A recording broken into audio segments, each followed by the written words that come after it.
What's up, Lego builders? Welcome back to Coconut Brick Studios for another week of building Mimban and Lego. Recently, I've had vehicles on the brain, and I've realized while my Republic arsenal is pretty big, I am woefully unprepared to stock an Imperial base. So I'm thinking about adding some different types of tanks. I also got a month's worth of parts in with some very important pieces for the landing pad, so I can make some much needed progress on that. Maybe even lighting it up. If you love to light up your Lego, don't forget to execute Order 66 on that like button, and let's get to it. I have a progress update to kick off the week. During my Saturday stream, I built more of the foundation wall and continued the dirt pattern. Thank you to everyone who joined the stream, and if you want to come hang out and talk with me live, I stream every other Saturday at 12 p.m. Eastern. I want to bury some more fossils in the walls and had a couple bionicle parts that might work. Maybe as some ancient race of giants. Drop a comment below if you think these would work or if I should go with more brick build stuff. I'm in dire need of parts, and Bricklink was good to me this month. I needed some specific pieces, some of which were these large half-cone bricks. These are for the landing pad support pillars, which I need to finish before I can build the platform or work on anything else for that, so I'm really happy to find enough to be able to continue. I also got some macaroni tiles for the base of the landing pad. Of course, I couldn't help myself and got some more plants. These are probably two of my favorite plant pieces. They look so cool, and while not very useful for Mimban, they worked great for this World War II dinosaur mashup mock I made. I'm basically still building the same things I did as a 10-year-old. Recently, I've been getting into using sticker pieces in my mocks. It started small with real simple stuff, but I've been upgrading to more complex things like these turret hatches for tanks and larger stuff like this. It can be hard to find a sticker that fits a mock, but sometimes I like to get them even if I don't know what for, and they often end up coming in handy. I also got the boring assortment of reddish brown plate and tile.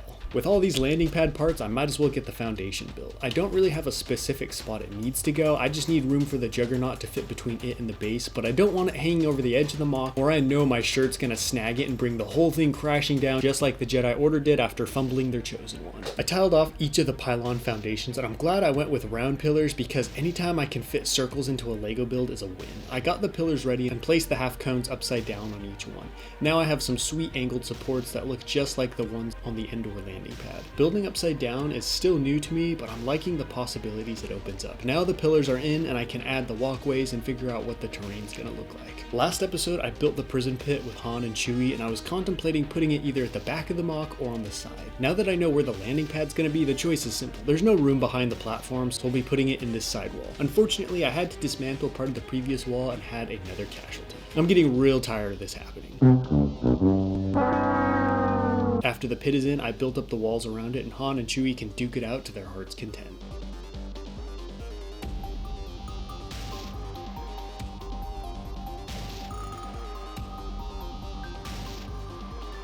I've been doing a lot of work on the base interior, and I think it's at a good point to where I should start focusing on the surrounding terrain, starting with the front porch. I finished the hazard strip and added some support pillars so I can add more 16x16 plate. The sooner I get this built, the sooner I can get started on the trench, which I'm really excited about. But I need to get this area filled in first so I don't build it too close to the base. I don't want people falling in the trench while trying to get inside.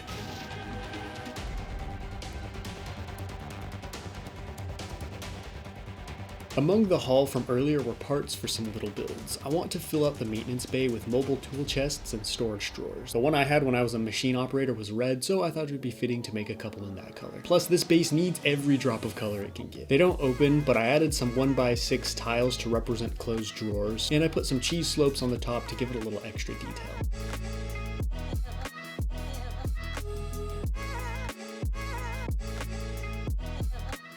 I built two of these. One is shorter and will have some wheels so it can move around to different vehicles. I found these little wheels and axles which are just what I needed to make this tool chest mobile, which might have been a bad idea. I bought an extra set of those wheels for the custodial cart since the ones it currently has are super wide and make it hard to maneuver, especially on the narrow walkway.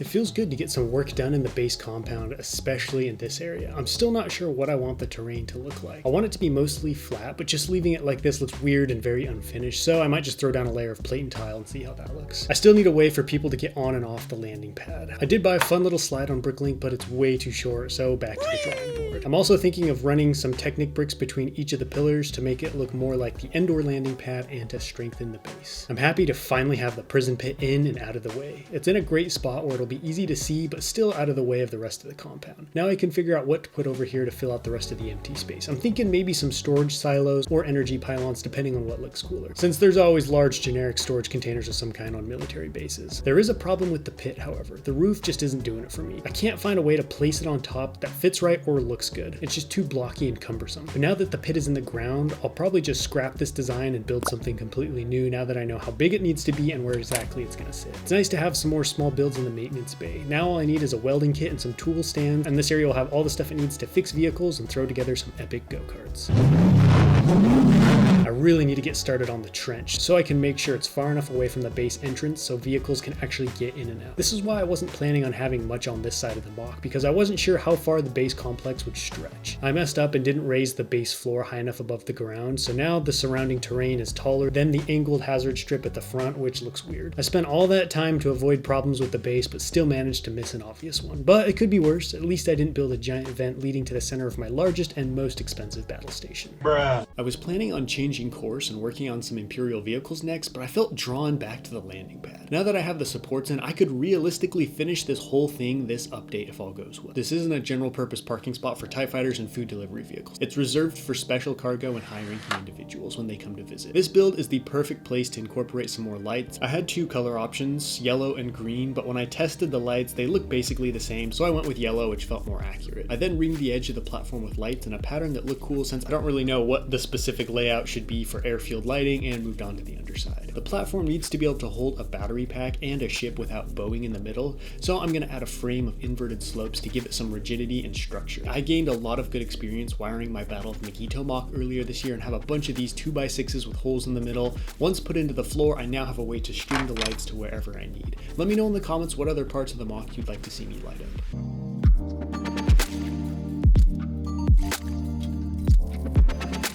This is coming together great, but the easy part's over. Now I need to get the electrical stuff in. I'm putting the battery box in the center of the platform and building a cage of sorts to hold it. This will protrude out lower than the rest of the platform bottom, but I'm ringing it with slopes so that the transition from bottom to battery cage is hopefully more gradual and less noticeable. Now I can add the expansion board, which all the lights will connect to. I secured the light under a trans yellow stud and ran it across the floor and through the modified 2x6, which is a pain trying to get that tiny connector into the port, but at last I got it, and now I just need to repeat that process 11 more times. At last, everything is connected and I'm about ready to test out the lights and make sure everything works. I just need to add a bottom to the battery box cage.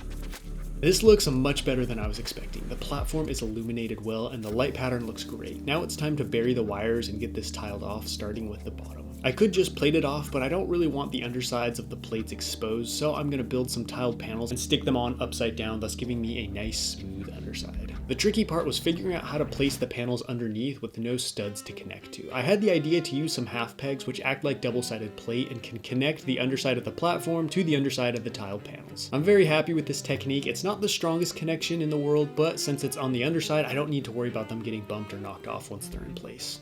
Now it's time to tile off the top. I need markings to designate where the shuttle should land, since airfields are always a confusing mess of lines and markings. I don't really have anything specific in mind, just some designs that look cool. I'm using white and yellow tile for some color contrast, which is going to look much better than just leaving the whole thing gray. Now I can cover up the battery box. Initially I was going to have the bottom of the battery cage be the way I access the box to turn the lights on and off, but I realized it would be way easier to get to it from the top. Now I can just cover the switch with a removable tile and I can pull the rest of it off super easily if I need to get to the whole box, which proved to be a good move because the batteries ran out like 10 minutes after I finished the platform and I had to remove the box to switch them. Because of how tall the half pegs are, the tiled panels on the bottom stick out lower than the rest of the frame, but a row of plate fixed that, and once these are on, the platform is done. It feels good to get so much visible progress done on the MOC after fiddling with the base for 2 weeks. There's still one very important aspect of the pad that needs to be designed, a way for people to get on and off the platform. I chose an elevator since you don't see many people taking the stairs in Star Wars. I'm starting with the base and marking out where the lift touches down. I'm using yellow tile to make sure no one wanders into the wrong place at the wrong time. There'll be a frame running up to the platform for the elevator to traverse, and at first I was just going to build the whole thing fixed in place, but I thought, where's the fun in that? Let's make this thing actually work. This will be the elevator platform, and I fixed some flex tubes to it. Those will run through these black Technic 2x2 beams and allow the lift to move up and down. This landing pad has got me feeling like Palpatine at the opera, and I'm really excited for you to see the finished results.